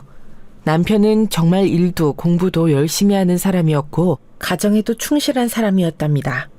일 때문에 바빠서 저와 아들을 보는 시간이 줄어드니 그것을 미안해하면서 항상 주말 하루는 꼭 시간을 내서 집에서 함께 지냈죠. 비록 멀리 놀러 가지는 못했어도 남편은 언제나 아이를 끌어안고 책도 읽어주고 함께 놀이터에도 나가면서 주말 하루를 보내주었어요. 그럴 때마다 맛있는 메뉴를 골라서 밥을 정성껏 하는 게 제 보람이었죠. 사실 제 시대의 다른 여성들의 삶을 생각해보면 제 인생과 남편에 대해서 투덜거릴 여지가 없어요. 친구나 동창들만 보아도 남편이 바람 피우거나 시댁이 못 되거나 아이들이 속을 썩이거나 그것도 아니면 경제적으로 쪼들려서 힘들어하거나 하는 일을 계속해서 겪는 사람들이 많았거든요. 하지만 저는 평생 동안 그렇게까지 힘든 일은 단 한 번도 겪지 않고 살았답니다. 교회에도 평생 성실히 나갔고 거기에서 만난 좋은 친구들도 많았고요. 남편은 단 한 번도 외도하지 않았고 경제적으로 풍요롭게 해줄 만큼 능력도 있었어요. 저도 공부를 할 만큼 했고요. 저는 제 인생이 얼마나 복받았는지를 알고 거기에 대해서 무척 감사하면서 살았습니다. 하지만 인생이 언제나 그렇게 행복할 수만은 없는 노릇이죠. 제 불행은 딱 하나에서 시작했습니다. 바로 남편이 너무 일찍 사망한 거였죠. 남편은 저와 동갑이었는데 아들이 대학에 들어가기 전에 사망했어요. 53세에 사망했는데 원인은 암이었죠. 시댁에는 암으로 죽은 분이 별로 없었는데 대체 왜 그렇게 나쁜 병에 걸려 일찍 떠나야 했는지 지금도 모르겠어요.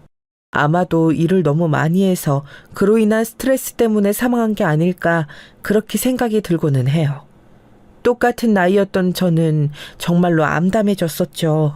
사실 그 나이쯤 되면 사랑보다는 정으로 살게 마련이죠. 당시 저는 남편이 그렇게 사망한 것이 너무 슬프기도 했지만 동시에 아직 대학도 들어가지 못한 저희 아들하고 제가 어떻게 살아야 할지 너무 걱정이 되었어요.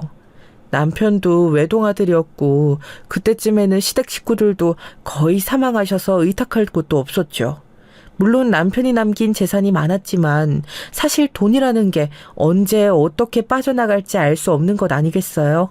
당연히 아들이 대학 졸업하고 또 유학도 갈 거라고 생각했기 때문에 그 돈을 전부 대주려면 제가 그냥 집안에 앉아있는 건 안 될 일이라고 여겼죠. 그래서 결국 저는 남편 상을 치르고 나서 사업을 시작했습니다. 처음에는 그렇게 거창한 건 아니었고 그냥 작은 서점을 냈을 뿐이었어요. 뭐라도 해서 먹고 살아야겠다는 생각에 가게를 내고 싶었는데 제가 책을 좋아하고 공부를 했었다 보니까 책의 생각이 미쳤던 거였죠. 그런데 이제 그게 좀 잘 되었어요. 학구열 높은 동네였는데 제대로 된 서점이 없었고 그때 당시만 해도 온라인 서점보다는 동네 서점에 가서 직접 책을 사는 사람들이 많았거든요. 거의 20년 가까이 된 일이니까요. 그런데 이제 시간이 지나면서 서점이 좀 잘 되니까 욕심이 나더라고요. 그래서 결국 출판 쪽에도 관심을 가지게 되었고 저자들을 컨택해서 일을 진행하다 보니까 처음에는 베스트셀러를 원한 게 아니었는데도 책 몇 권이 잘 되었어요. 책 잘 만든다고 소문이 나니까 좋은 작가들이 찾아오고 그래서 또 책이 더 잘 팔리고 그런 식이 되었던 거였죠. 덕분에 출판사도 겸하게 되었는데 온라인 서점이 유행하기 시작하면서부터는 동네에 낸 서점 장사가 잘 안 되었고 결국은 출판사 쪽으로 완전히 사업 방향을 돌리게 되었어요. 그러면서 문구도 디자인해서 팔고 여러 가지 다양하게 사업을 전개하게 되었죠. 제가 공부하던 시절에 알던 친구들이 다들 학계나 출판계에서 한 자리씩들 하고 있어서 덕분에 사업이 조금 더 편했던 것도 있어요. 어쨌든 그렇게 제 사업이 예상외로 아주 빠르게 자리를 잡고 확장되었던 덕분에 아이는 편하게 기를 수 있었죠.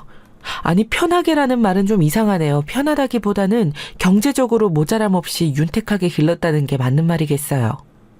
제가 사업하느라고 밖에서 일하고 늦게 들어오는 때가 거의 대부분이라서 걱정스러웠는데 다행히도 아들은 무사히 대학에 진학했어요. 그리고 제 예상대로 유학도 가서 공부도 상당히 많이 하게 되었죠. 남편이 세상을 떠난 뒤 대학에 곧 진학한 아들은 그 후로 거의 12년 정도 걸려서 공부를 마쳤어요. 그 사이 군대도 다녀오고 하느라고 좀 늦어진 감은 있었죠. 유학 비용도 걱정 없이 대줄 수 있었던 것이 어미로서는 가장 기쁜 일이었네요. 그 후 아들은 한국으로 다시 돌아와서 대기업에 취직했어요. 제 아빠를 닮아서인지 공대 쪽으로 공부를 했는데 기업에서도 인재라고 인정을 해주어 상당히 쉽게 취업을 하게 되었죠. 그동안 열심히 학업에만 집중하느라고 연애라고는 전혀 하지 못했던 아들은 좀 쑥맥이었는데 취직하고 나서는 곧장 여자친구를 사귀었어요. 사실 이러다가 연애 결혼을 못해서 중매를 해주어야 하나 고민하던 저는 아들이 연애를 시작했다는 소식에 무척 기뻤었죠. 그런데 아들이 처음 사귀었던 아가씨가 좀 의외였어요. 저는 같은 회사에 근무하는 아가씨 중 하나를 사귀지 않을까 기대했던 건 있었는데요. 하지만 아들은 같은 회사 아가씨가 아니라 회사 1층 카페에서 일하는 바리스타 아가씨하고 눈이 맞아서 사귀더라고요. 사실 정식 바리스타도 아니고 커피 주문 받고 디저트 서빙해주는 아가씨인 것 같긴 했어요. 쉽게 말해서 아르바이트생이었던 거였죠. 저는 처음에는 좀 당황했지만 그래도 사람을 직업으로 차별하는 건 조금 아닌 것 같더라고요. 제가 그 아가씨의 됨됨이를 알지도 못하는 상황에서 아들한테 왜 그런 여자를 사귀냐고 참견하는 것도 우스운 일인 것 같았고요. 아들한테 별 말을 안 했더니 그 후로 쭉 사귀면서 거의 2년 동안 연애를 했어요. 그렇게 안정적으로 나름대로 사귀는 것을 보니까 그래도 저쪽도 괜찮은 아가씨가 아닐까 하는 기대감이 들었던 것도 있었죠. 그러고서 결혼하겠다고 아가씨를 데리고 오더라고요. 상견례를 했을 때 기대하고는 좀 다르긴 했어요. 저는 얌전하고 쑥맥 같은 저희 아들하고 그렇게 안정적으로 연애했던 아가씨니까 당연히 비슷한 성격일 거라고 생각했는데 좀 더 활달하고 더 오픈된 여성이라고 해야 할까요? 옷도 서양식으로 입고 화장도 상당히 짙게 하고 다니는 아가씨더군요. 그래도 저한테는 초면인데도 아주 사근사근하게 잘해주었어요. 카페에서 처음 봤는데 저한테 디저트 추천도 해주고 커피는 어떻게 마시면 더 맛있는지도 알려주고 상당히 화술이 좋고 친근감도 있게 대해주더라고요. 그래서 저는 그 아가씨가 첫인상과는 다르게 마음에 들었어요. 아들도 만족스러운 얼굴로 저와 그 아가씨를 보고 있더군요. 그 후로 결혼이 결정되고서 몇 달 동안 저하고 그 아가씨, 이제 며느리로 정해진 그 아가씨하고는 제법 자주 만나서 돌아다녔어요. 며느리는 사실 어린 시절에 아버지를 잃고 홀어머니 밑에서 자랐다고 하더군요. 홀어머니는 지금 재혼을 해서 새아버지가 있는데 별로 사이가 안 좋아서 외롭다고 말이에요. 처지가 솔직히 딱했어요. 아버지를 잃은 것만도 안 되었는데 홀어머니 밑에서 고생하고 자라다가 결국 재혼한 아버지하고는 사이가 좋지 않으니 아예 가족이 없는 것이나 다름없잖아요. 없이 자라서인지 돈도 조금 많이 쓰려고 하면 멈칫거리는 게 눈에 보일 정도라서 저는 거의 대부분의 돈을 제가 내주었어요. 자기가 며느리니까 자기가 내고 싶다고 고집부릴 때에도 제가 어른이라는 이유를 내세워서 돈을 내지 못하게 하고는 했죠. 그럴 때마다 며느리는 제게 고맙다면서 눈물을 글썽거리고는 했어요. 어린 시절에 홀어머니는 돈도 없을 뿐더러 남자를 만나고 다니느라고 하나 있는 자식인 며느리한테는 돈을 거의 쓰지 않았다고 하더군요. 얼마나 고생하고 얼마나 서럽게 살았는지 모른다면서 며느리는 어느 날 저한테 한숨과 함께 털어놓기도 했었죠. 아직 어린 아가씨가 그렇게 고생한 이야기를 들으면서 얼마나 마음이 아프던지요. 그래서 저는 며느리한테 상당히 정이 붙었어요. 며느리는 상당히 사납게 생기고 옷도 너무 개방적으로 입고 다니기는 했지만 알고 보면 아주 싹싹하고 정이 많은 애였죠. 그래서 저는 며느리를 데리고 다니면서 이것저것 사주는데 재미가 들렸고 며느리는 시간이 흐르면서 거기에 익숙해져서 제가 사주면 마치 딸처럼 좋다면서 고맙다는 인사와 함께 신나게 그 선물을 즐겼어요. 재미없는 아들내미 하나만 기르던 저한테 싹싹하고 상냥한 며느리의 존재가 얼마나 활력이 되었겠어요. 그러고 나서 아들과 며느리는 곧 결혼식을 하고서 함께 살기 시작했죠. 처음에는 아들이 저를 모시고 살겠다고 합가를 하고 싶다고 그랬어요. 그런데 며느리의 안색이 별로 좋지 않은 것을 눈치채고 제가 그러지 말라고 했죠. 저야 물론 아이들과 살면 좋을 테지만 아무리 그래도 며느리 입장에서 시어머니랑 사는 게 좋을 리가 있나요? 절대 그럴 수 없죠. 그래서 저는 아들한테 퉁박을 주면서 저하고 살면 제가 도리어 힘들다고 너희들끼리 살라고 하면서 집을 사줬어요.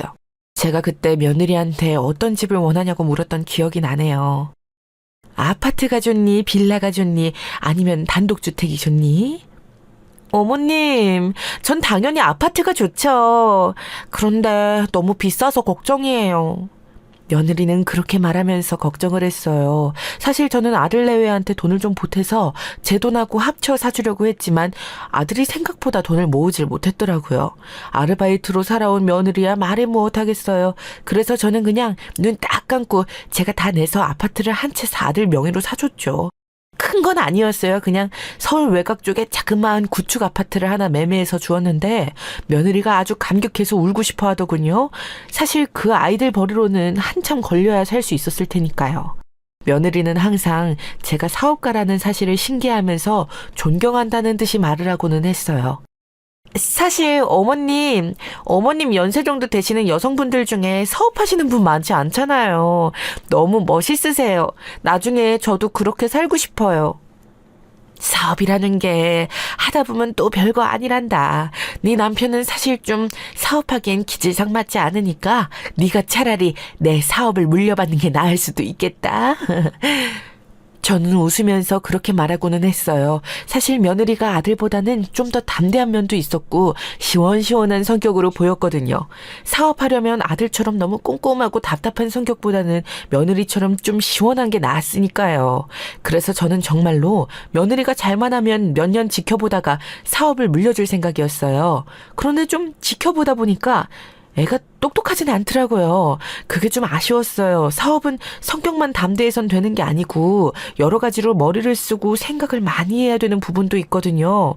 특히 출판사 쪽은 원고 검토나 작가 미팅 등 다양하게 머리 쓰고 고민해야 하는 분야들이 많아서 더욱 그랬어요. 솔직히 제 사업이 잘 되고 있어서 아쉽긴 하더라고요. 아들은 자기 분야가 따로 있고 거기서 잘 나가고 있으니 물려줄 수 없고 며느리는 아무래도 깜냥이 안 되는 것 같으니 말이에요. 그래서 그냥 출판사는 팔고 거기서 나온 돈을 물려줄까 싶더군요. 그것도 사실 제가 아직 한참 더 사업을 할 수 있는 나이였으니까 당연히 거의 10년, 20년 뒤의 일이라고 생각했었고요. 그래서 며느리한테는 사업 이야기는 거의 하지 않게 되었어요. 다만 며느리는 제 출판사가 꽤 잘 나간다는 걸 알고 있었고, 그래서 거기에서 나올 유산도 기대하는 눈치이긴 했죠. 그런데 그걸 탓할 마음은 없어요. 사실 부모가 재산을 넉넉히 가지고 있으면 자식들도 물려받는 게 당연한 일이기도 하고요. 제가 물려줄 마음도 있었으니, 게다가 아들은 하나였으니 며느리가 파렴치한 건 아니었죠. 그런데 그러다가 사달이 났어요. 제가 암에 걸렸거든요. 대장암이었는데 처음에는 심각하긴 했어도 나을 수 있다고 희망을 가지고 있었죠. 뭐 한국인들이 가장 많이 걸리는 병이 암이라고도 하고, 제 주변에도 암에 걸렸다가 완치해서 잘 살고 있는 지인들도 몇 있었거든요. 제 나이가 되어서 큰 병 하나 없이 사는 것도 이상한 일이라고 아들 며느리하고 같이 기운차게 말하면서 병원에 치료를 받으러 다녔죠.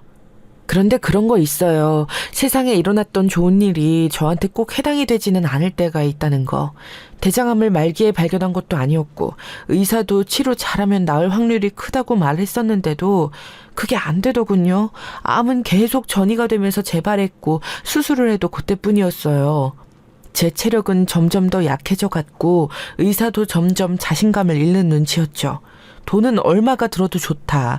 제발 나아서 조금 더 세상을 건강하게 살 수만 있으면 뭐든지 할 수 있다고 의사 선생님 앞에서 울기도 했는데, 그게 마음처럼 되지 않는 거더라고요.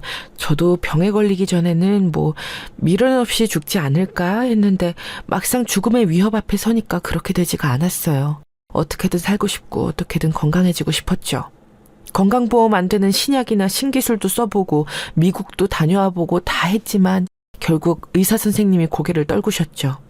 이제 마음의 준비를 해야 할 것 같다고요. 진짜 하늘이 무너지는 것 같았어요. 제가 아픈 동안 투병 생활을 지탱해 준 건 저희 아들과 며느리였어요. 아들은 별말 없이 자기 직장 다니면서 퇴근해서 돌아와서는 제 손을 잡고 묵묵하게 앉아있고는 했죠. 아직 젊은 아들은 제 아픔을 다 이해하지는 못했지만 그래도 나이 먹은 어머니에 대한 애정을 체온으로 전달해 주려고 애썼어요. 그리고 며느리는 간병을 지겨워할 것 같았던 것과는 다르게 너무 다정하고 세심하게 저를 돌봐주었죠. 겉으로는 아주 세게 보이고 많이 놀았을 것 같은 인상을 하고 있는데도 저한테 해주는 것을 보면 그 이상 얌전하고 섬세할 수가 없었어요. 제 병 때문에 아이를 가지려던 계획도 미루고 제 간병에 거의 모든 시간을 투자해 주었죠. 입원했을 때도, 병원에 자주 통원해야 했을 때도 며느리 덕분에 얼마나 편하게 다녔는지 몰라요. 그럴 때마다 저는 며느리의 손을 붙잡고서 눈물 지을 때도 많았죠. 내가 정말로 너 때문에 말년을 편하게 사는구나. 네가 진짜 내 딸로 태어났어야 하는 거 아닌지 모르겠다. 어머님, 제가 며느리인데 자식이잖아요. 딸이나 다름없죠. 며느리는 다정하게 말하면서 제 손을 마주 잡아주고는 했죠. 그런데 문제는 며느리하고 아들 사이가 썩 좋아 보이지 않는다는 거였어요. 아들은 조용한 성격이라서 며느리한테 목소리를 높이는 경우는 없었지만 그렇게 다정하거나 따스하게 대하지 않았죠. 신혼 때는 무척 사이가 좋더니만 몇 년 지나지도 않았는데 그렇게 대면해지니 이상할 따름이었어요. 며느리 역시도 아들한테 정도 이상의 말을 걸지 않았고요. 그래도 며느리는 아들하고 잘 지내보려는 듯한 제스처를 취할 때가 있었는데 아들은 뭔가 냉랭한 얼굴로 며느리를 쓱 보고서 그냥 지나치는 경우가 많더군요. 대체 어째서인지 궁금했고 아내한테 그러면 못 쓴다고 아들을 몇 번 꾸짖기도 했어요. 하지만 아들은 별다른 말 없이 고개만 저을 뿐이었죠. 사실 이상한 일이었어요. 아들의 아버지, 그러니까 제 남편도 쑥맥이고 얌전한 사람이기는 했지만 저와 아이를 무척 사랑했던 가정적인 남편이었거든요. 말수가 많진 않았지만 스치는 눈빛 하나도 모두 다정해서 사랑을 의심할 수 없는 사람이었어요. 아들은 남편을 아주 많이 닮았는데 자기 아내에 대한 태도만 이렇게 다르니까 좀 이상하기는 했죠. 혹시 며느리가 아들한테 뭔가 잘못한 게 있는 걸까 싶긴 했어도 그럴 만한 것도 보이지 않았어요. 애초에 며느리는 제가 아프고 나서부터는 간병을 하느라고 가정에 신경을 많이 못 쓰기도 했고요.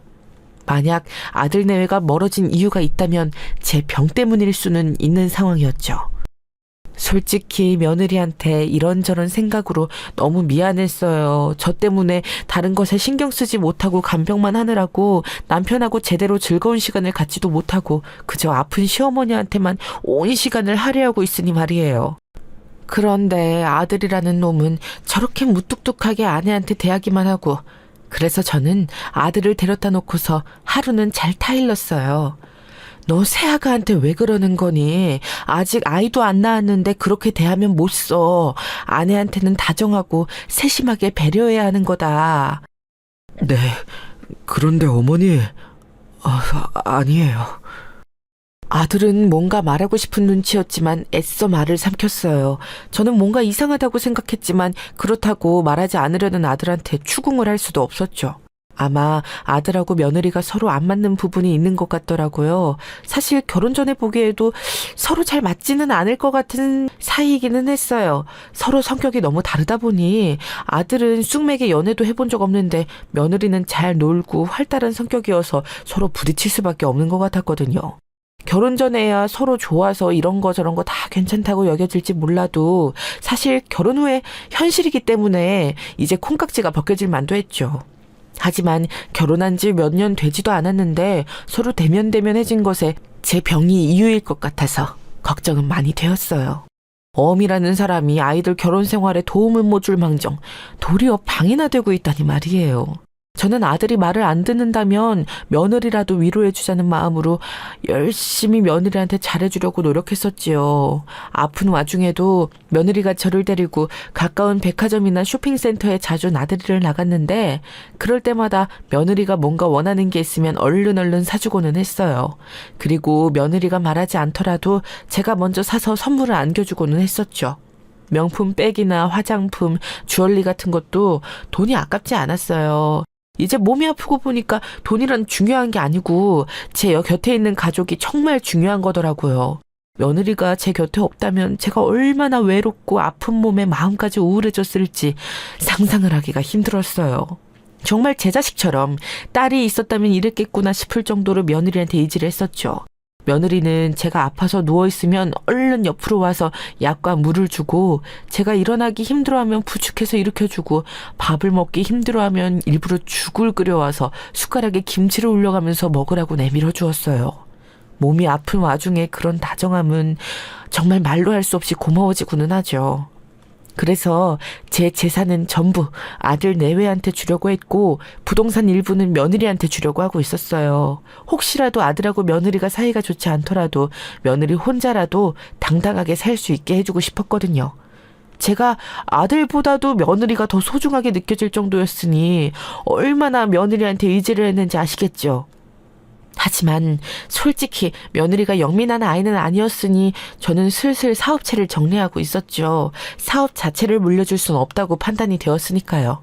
능력이 안 된 아이들한테 사업을 물려주면 그보다 더 큰 재앙도 없다고 생각했거든요. 그런데 다들 아시겠지만 사업 정리하다 보면 아무래도 이리저리 대출도 있고 그걸 이것저것 팔아서 갚아나가는 과정이 생각보다 굉장히 복잡하고 길어요. 그런데 제가 몸이 안 좋으니 더욱 늦어지고는 했죠. 전부 정리하고서 아들 며느리한테는 부동산과 현금만 물려주려고 했거든요. 몸이 낫더라도 일단 제 사후를 위해서 물려줄 준비를 하고 있었는데 그때쯤 의사 선생님이 저한테 시한부 선고를 하셨어요. 6개월, 길어야 1년 정도 살 수 있다고요. 시한부 선고를 받는 충격은 이루 말할 수가 없어요. 저는 먼저 암 치료를 시작하면서부터 의사 선생님한테 부탁을 했었어요. 무슨 나쁜 일이 있더라도 환자 본인인 저한테 가장 솔직하게 말씀해달라고요. 지금 저희 집의 가장이 저이기 때문에 제가 모든 일을 알아야 하고 모든 일을 직접 처리해야 한다고 말이에요. 그래서인지 의사 선생님은 시한부 판단을 미루지 않고 곧장 저한테 말씀해 주셨어요. 아들 내외한테는 전혀 말 없이 그냥 저만 그 이야기를 듣고 슬퍼할 수밖에 없었죠. 의사 선생님이 아주 난처해 하셨지만 선생님의 잘못은 아니니까요. 제가 시한부라는 사실은 저만 알고 있었어요. 따로 아들이나 며느리한테는 말하지 말아달라고 제가 말해주겠다고 의사 선생님한테 신신당부를 했었죠. 아이들이 얼마나 충격을 받을지 여태까지 살아보겠다고 그렇게 발버둥치면서 치료를 받았는데 하필이면 그때가 겨울이어서 덜 쓸쓸하고 슬퍼지더군요. 인생의 막바지에 이른 노인이라도 막상 이제 더 이상 살 수 있는 날이 얼마 남지 않았다는 사실을 선고받으니 이건 완전히 다른 문제였어요. 가족이라고는 아들네일 뿐인데 그 애들을 두고서 떠나야 하겠구나. 이제 더는 이 좋은 세상 살아보지도 못하고 가겠구나. 하루 종일 그 생각이 뇌리에서 떠나질 않더군요. 저는 그래서 집에 와서도 축 늘어져 있었어요. 차마 애들한테 이야기를 할 엄두도 내지 못하고 있는데 며느리가 다가와서 저한테 조심스럽게 이야기를 건네더군요. 어머님, 무슨 일 있으세요? 오늘 더 힘이 없어 보이셔서. 그래, 그게 일이 있지, 있고 말고. 며느리가 그렇게 묻는데 제가 아무 일도 없는 것처럼 굴 수가 없겠더라고요. 저는 그 착하고 다정한 며느리가 너무 놀라거나 두려워하지 않도록 애손을 잡고서는 그날 있었던 일을 이야기했어요. 더는 내가 오래 살 수 없을 것 같다. 남은 기간은 기껏해야 6개월, 길어야 1년이 되지 않을 거라는 말을요. 그 이야기를 듣는 며느리는 눈물을 흘렸어요. 눈가가 빨개져가지고 제 손을 잡고 우는데 제가 다 슬프더군요. 어렵게 자라온 며느리는 결혼하고 나서야 가정의 따스함을 알았다면서 다 어머님 품에서 사랑을 느꼈다고 흐느꼈어요. 저는 며느리의 그 마음이 너무 소중하고 고마워서 그 애를 끌어안고서는 괜찮다고, 이제 내가 가고 나면 네 남편과 둘이서 잘 살면 되는 거라고 이야기를 해주었죠. 그날 밤 아들이 퇴근해서 들어왔을 때 아들을 따로 불러다 놓고서는 제가 제 병에 대한 이야기를 했어요. 아들은 눈가가 새빨개졌지만 눈물을 흘리지 않으려고 애썼죠. 남자는 울지 않는 거라는 고루한 사고방식을 가진 아이다웠어요. 저는 아들 손을 잡고서는 제 사후에 대해서 당부했었죠. 너 이 애미 가고 나면 이제 네 가족은 네 아내밖에 없다. 요즘 너무 대면대면하고 서로 대화도 안 하던데 나 편히 죽을 수 있도록 너희들 잘 살아야 해. 그게, 네, 알겠습니다. 아들은 할 말이 있는 것 같았지만 꾹 참고서는 삼키는 것 같았어요. 저는 너무 몸이 힘들고 아파서 궁금했지만 더 묻고 싶지가 않았고요. 그리고 그 다음부터 본격적으로 사업체 정리에 들어가기 시작했죠. 컨디션은 수직하락하고 몸은 너무 아팠지만 그래도 애들한테 제대로 유산을 주고 싶었어요.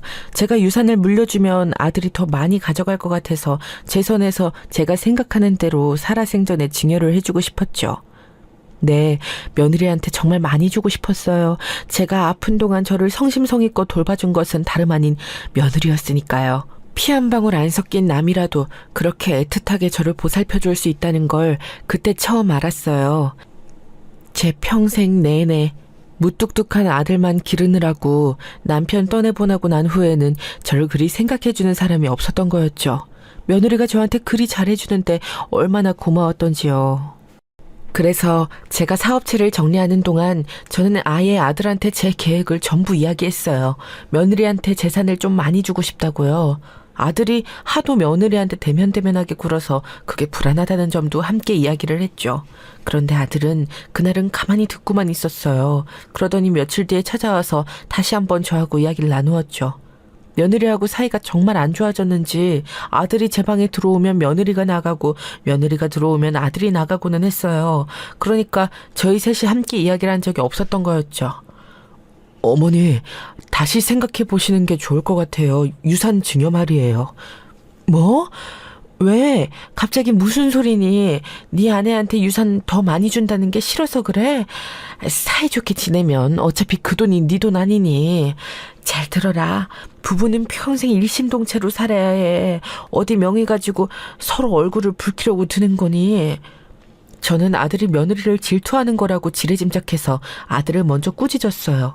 하지만 아들은 그런 게 아니라며 손을 내줬더니 결국 한숨을 푹 쉬더군요. 어머니한테 이런 거 아시게 하고 싶지 않았어요. 몸도 안 좋으신데 괜히 속만 복잡하실까봐. 저는 아들이 대체 무슨 소리를 하는 건지 알 수가 없더군요. 아들은 천천히 말을 꺼냈어요. 사실 저 사람 지금 따로 만나는 남자가 있는 것 같아요. 아니, 있어요. 제가 카톡하고 사진으로 다 확인했거든요. 뭐? 너 그게 무슨 소리니? 진심이야? 진짜로 하는 말이야? 저는 너무 놀랐어요. 아니, 저한테 그렇게 살갑게 대하던 며느리가 다른 남자를 만나고 있다뇨. 정말 딸 같은 아이라서 믿을 수가 없었죠. 그것도 죽기 직전인 시어머니 모시면서 다른 남자를 만났다니 정말 인간으로서 최악인 거잖아요. 저는 아들한테 도리어 화를 냈어요. 너 아무리 재산이 탐이 나도 그렇지 네 아내를 그렇게 모욕하고 덮어 씌우는 거 아니다. 어디 아내가 바람 피운다고 누명을 씌우는 거냐. 그 애가 그럴 애야? 너 일한다고 핑계대는 동안 나한테 꼭 붙어서 계속해서 위로해주고 수발 들어준 아이다. 너는 어쩜 이렇게 행동해서 엄마를 실망시키는 거냐. 저는 아들을 마구 몰아치면서 꾸짖었어요. 하지만 아들은 별다른 표정 변화 없이 그저 제 말을 듣고만 있었죠. 그리 억울한 표정도 아니었어요. 이럴 줄 알았다는 것처럼요. 저는 그 아이의 표정을 보면서 대체 내가 왜 이 아이를 이렇게 잘못 길렀을까 하는 생각을 했어요. 그런데 아들이 제 말이 끝나갈 무렵에 그렇게 덧붙이더군요. 어머니도 언젠가 아시게 될 거예요. 제가 눈이 어두워서 그 사람하고 결혼했지만 결코 좋은 사람이 아니에요. 속에 꿍꿍이가 있어서 잘하는 척할 뿐이죠. 아들은 한숨을 깊이 쉬었어요. 저는 더 이상 아들을 꾸짖진 않았지만 여전히 불쾌하기는 했죠. 그런데 그렇게 말하고 나가는 아들의 뒷모습을 보면서 이상한 불안감에 가슴을 잠식하긴 했어요.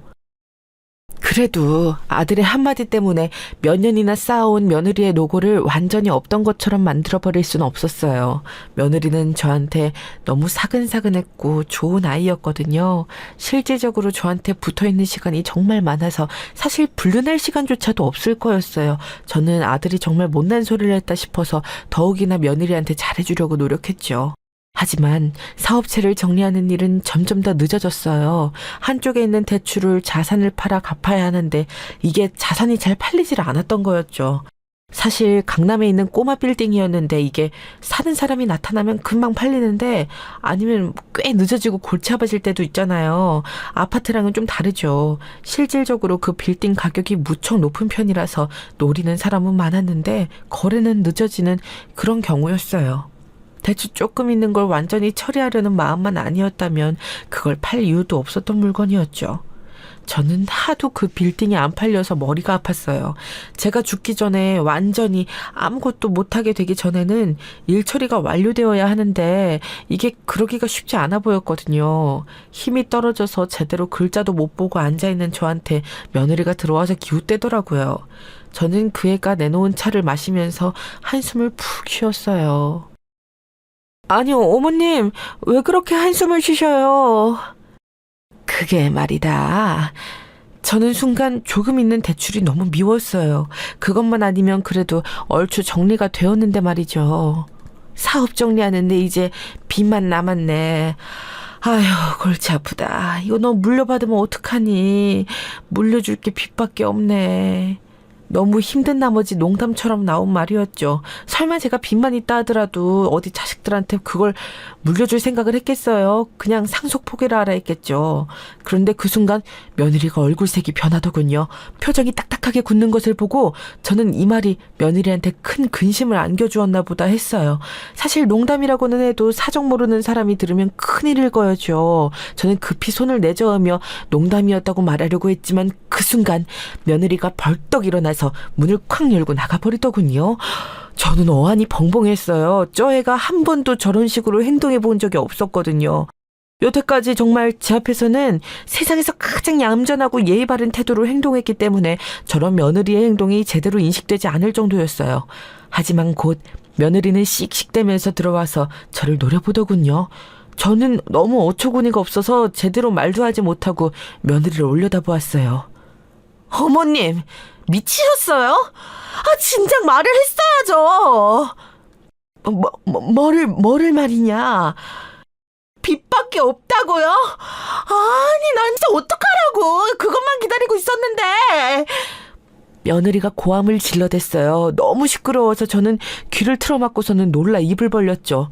며느리는 마치 미친 사람처럼 제가 들고 있던 서류들을 뒤져보았지만 사실 그런 사업 관련 서류를 그 애가 본다고 알 수나 있나요? 뭐 사정도 여태까지 단 한 번도 물어보지 않았던 애가요.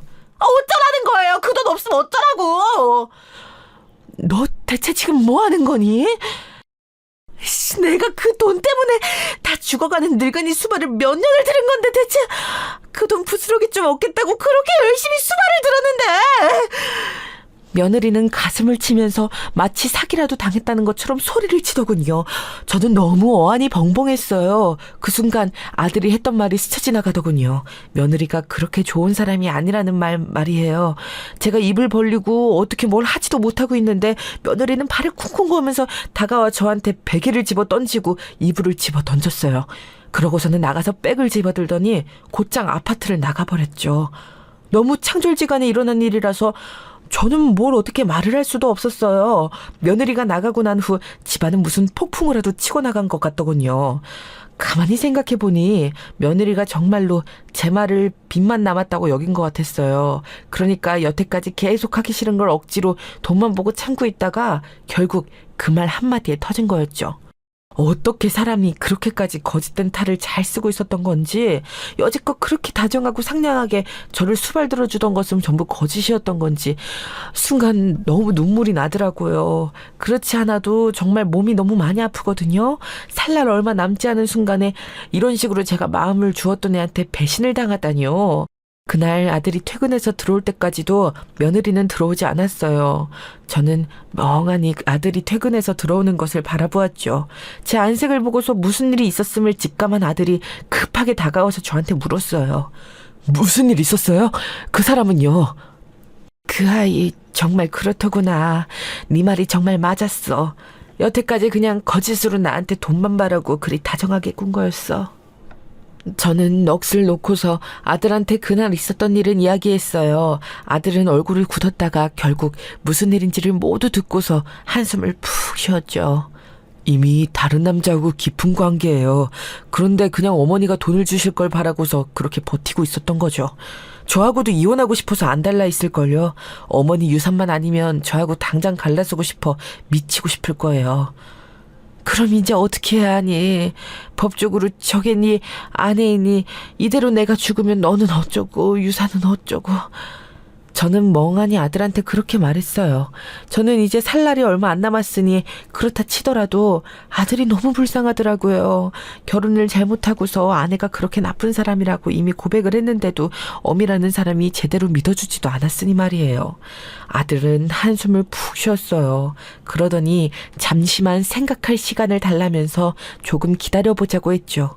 그런데 며칠 후였어요. 아들은 얼굴이 굳어서 제게 와서 말하더군요.